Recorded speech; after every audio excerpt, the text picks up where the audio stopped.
First, live, local. This is Fox 12 Now. Well, thanks for joining us here on Fox 12 Now. I'm Greg Nibbler, live streaming here from the Fox 12 Oregon newsroom. And on this segment, we're going to be playing my interview with Joe Gatto of the Impractical Jokers. You may have seen that show. It's syndicated in like every country ever, it seems like. And obviously very popular. Joe is no longer on the show the last 2 seasons, but he is outperforming stand-up, and he's going to be in the city of Portland, Oregon, at Helium Comedy Club this weekend, Friday, Saturday, and Sunday. So there's multiple opportunities to go see him. Some of those could be selling out, so you'll want to check that out. But I got to talk to Joe while he was traveling. He's in LA when I'm speaking to him on his way to Portland. But really nice to get to just chat with him. Found out some interesting facts about him, some good stories that he tells, and all around a pretty good dude. So let's go ahead and take a listen now to my interview with Joe.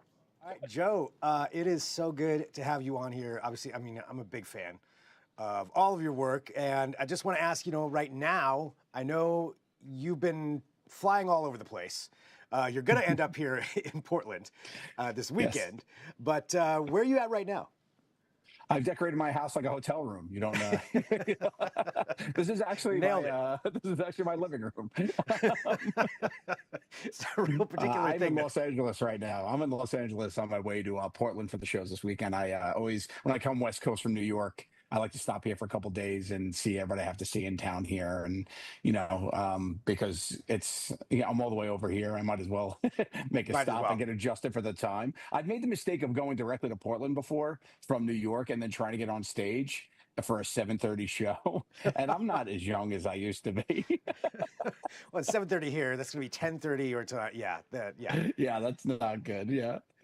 How often have you been out to Portland? I've been through Portland a bunch, actually. I've come with the guys on our Jokers tours a couple times. I came out by myself on my first tour out there. And the people are always so fun. There's great food. I mean, I just really, really enjoy it. It's like, the opposite end of where I live. I'm from New York, so it's like literally the other end of the country from me. So I just really enjoy feel a whole different vibe of that Portland brings. Yeah, it's about as far away as you can get, I would imagine. Yeah, from New York. Well, let's talk about this tour. Stand up and going out there and doing this. You've done so many different things between television and obviously Impractical Jokers and all the other stuff, podcasts. What is it about stand up and or being in front of a crowd like that really makes you enjoy it? Yeah, I love a live event. I love being the reason why people are out and laughing. I love to be the reason why people get babysitters, have date nights, or just come out with a group of friends. Like I think there is something to the live experience that is. I've loved everything I've done. Look, I appreciate everything about television and everything that came with that. But when you're getting up in front of a crowd and just being the reason why people are smiling, laughing, clapping, like it's the best thing in the world, because like I know how hard it is to live. And I know how much it helps to laugh. So like that's what I love to do. It's my purpose. So to get up on stage and do it is the best. It's a dream. Well, and as you mentioned, people, getting babysitters or going out and things can be hard. But I would imagine, coming into the club and being there and having that live experience, it's almost like an escape, I would think. Yeah, for sure. And I love to make them feel like more of an event than anything. Like, I'll come running through the crowd. They'll be like, how do I get on stage? Well, I'll just run through wherever. I'll find my way there. I go through the crowd and give people hugs and stuff. Like, I just love for it to be like, loose goose and fun. And because my style is definitely very much hanging out with me, telling stories. Like, that's really my stand up, is like, I feel like I grew up with Italian uncles who always told stories around the dinner table, and we would all be laughing and listening. And I feel like that's really rubbed off on me. And my voice on stage over the past 5 years I've developed definitely has that feel of somebody telling you these crazy things that have happened that you can relate to and giving a little bit of perspective on it. And it really is just so much fun to be able to have that kind of feel where we're all just hanging out and laughing together. And that's what I try to curate. Yeah, and just have that kind of experience with everybody as they're there enjoying it. What's one of the hardest things about going out on the road like this? Leaving the kids and the wife behind, and that my kids on my Instagram, they actually barricaded the door. I put a reel up because they were standing there and they put boots on their feet and they were like, "You barricade, barricade." It was like the cutest thing, and it's so nice. But it's great to be able to spend so much time with them and really have the family unit. And but leaving that has gotten tougher as I've enjoyed being part of that more. So I think Yeah. that's probably one of the biggest challenges is like to do that. I don't feel like I miss stuff anymore, which is good because I'm very connected with them, and Yeah. we're very open with that, and they're old enough to learn how to like FaceTime and stuff. They have their iPads, and they could call daddy on the road and stuff. But it's just that part is really tricky to leave the wife, the kids, the dogs, Right. and just be on the road.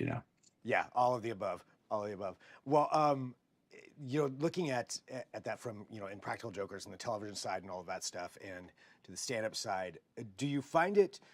Is it ever when you go out and you're performing in front of a crowd? Are they ever just wanting you to do like something from Impractical Jokers or anything like that? Have you ever had that kind of interaction? Yeah, well, I mean, of course, people love when I yell Larry, Yeah. that's my calling card, literally. But it's more like I do share some stories about the guys and stories from time on Jokers. I do talk about how in Jokers has influenced my kids. Like it's fun because my kids are old enough to understand and see some clips and what I've done and stuff. I tell a story about how my son, we're walking through a supermarket and he's hysterical laughing. And I'm like, "What's up, buddy?" And he points to a shopping cart and he goes, "The pineapple." And I go, "What about it?" He goes, "I put it there." And he like flips out. Like he's like so proud dad moment. It's like him winning, the scoring touchdown of a football game. Like it was really funny. So like all that stuff I talk about, and it's a huge part of my life. Yeah. It's my legacy for sure. 10 years I gave for that to that television show, over 300 episodes, a movie. Like I really made a mark with that and have made families laugh together. And that's Yeah. definitely not lost on me. I hear Oh, that all the time. It's a big family thing. And yeah, 100%. I mean, I can say for myself, it's the same thing. yeah, It's just brought joy to so many people and the ridiculous things that you guys did. But it's awesome. And, to take that too and take what you have now and then be able to go to stand up and bring that, just yourself, because I think it's you who people love, I mean, there's all the yeah. jokes, but it's you for the characters, yourselves, Yeah, for sure. you know, Like I was Joe on TV. You're getting the guy that you saw. It's yeah. not like I was playing, like I wasn't on Friends, Right. or Yeah. Seinfeld, or I'm not coming out there. That, Not like I'm me. I deliver. I talk. It's funny because like I have adult language. I'll curse in a little bit, and people. It's so funny because people aren't used to hearing me curse because it was always beeped if I ever did. Things like that. So that's funny. But it's like really truly me. Like if you enjoyed.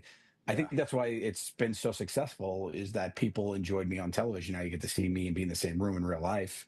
Yeah. It's very much very familiar, very people's comfort show, people's thing, and just for me growing up, it's like going to see Tim Allen. Like I Right. grew up, watching him on TV, and then to see his stand up and stuff. It's the same kind of feel for people. No, no, I'm just thinking about you with that Friends comment that all four of you are very serious actors outside of, what you're doing on the show. You should see my Shakespeare. I come out and I do 90 minutes of monologues from Hamlet. um, I had Sal on a couple of months ago when I think he was coming through Portland, and I asked him this question. I was curious for your answer. What's the strangest place you've ever been recognized? I mean, I have a couple dark stories. I have a couple funny stories. I don't know which way I want to take it. The first one I thought of was my wife and I, when we were having our kids. We had our daughter, and then and our second child, she had a miscarriage and went to the hospital. And we were in there, and we're just sitting there, we're waiting for the results, and the doctor talked to us, and the nurse just came in. She's like, "I just got to tell you," and I was like, "This is not the right time." I was like, Wow. "Lady, what are you doing? Like, this is wrong." But one of my favorite stories I will tell you is that. I was I was in a supermarket. This is like when the show season three, maybe season two, three, long time ago. And I'm at a supermarket. I'm just waiting online. I have a hat on. It was a Target actually. I'm at a Target. I'm sitting there waiting, and there's this mom in front of me, and she's like emptying the cart, and this little boy, maybe 12, 13, yelling, "Larry, Larry." And I'm like, "Oh, he sees me or whatever." And then he gets in front of me and he starts talking to the mom, and the mom goes, "Stop embarrassing me." And I realized he was just doing it. He didn't know I was there. It was just that him that like they watched the show, they were fans, and he was pulling a Larry in the store, and I was like, oh my god, this is so cool. So I used like the self checkout, and just before I left, I tapped him on the shoulder. I took his hat off, and I went, "He's not here." I looked all over for him, and the kid just went and froze. Like I think he's still standing in that Target with his mouth agape, and I was gone. And like nobody could ever believe him that happened. Like that's one of my favorite interactions. It was just to see, like, it was like a fly on the wall weird experience to see the literal impact I've had on a kid's humor, messing with Yeah. his mother, like kind of thing, and then just to be there as a witness to it was really really cool. And that kid's got that story forever, if anybody will ever Oh, for believe it. sure. And nobody believes him. Yeah, it's like you No. saw a ghost. Like, yeah, sure. You saw him at the I hope he supermarket, lives right? in Portland and he sees this. I forgot where it was, so I hope that he sees this.